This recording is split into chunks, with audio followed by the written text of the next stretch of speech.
book breeder kasi way back, siguro mga 2010, 2009, 2010, 2011, somewhere there. Ako lang yung nagpo-post dati ng mga pictures nung una, post pictures, ganon. At saka pag nag-upload ka ng video, yung frame ng Facebook pa hindi pa ganun ka-clear. So, post ako ng post. Ang daming likes way back 2010, 2011. Thousands na kaagad. And then, sobrang saya ko nun. Kasi, walang ka-flag. Free for Tapos, all, free for all. Kahit anong Bahala i-upload ka, ko. oo. Kahit may tari pa yung mga manok, wala talagang problema kahit bitaw. Kahit naglalakad yung manok, okay lang. And then, sa daming mga likes and then mga inquiries na slowly na pumapasok.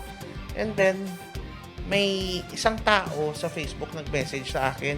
Sabi niya, binibenta mo ba yung manok na yan? Sabi ko, tanungin ko muna si daddy ko. Kasi dito sa akin manok.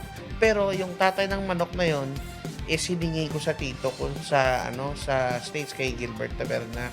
So, nung ni-breed niya yon, ang gwapong manok kasi uso nun way back dati, 2005, mga Bruce Barnett. So, nag-import kami din, Bruce Barnett, pero nag-uso yung Facebook mga 2010, 11, and 2009 doon.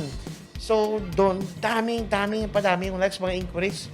And then first na kumuha sa akin, na nasharean ko ng manok na yon nung nag-okay sila is taga Negros. Sabi ko, wow, sarap ng feeling parang may pera. Kasi that time, DJ ako.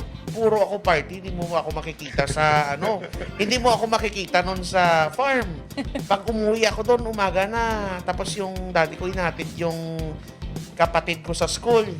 Sabi niya, mamayang umaga, pag nainitan yung manok, mga within 11 to 1 p.m., tubigan mo hindi ko tinutubigan.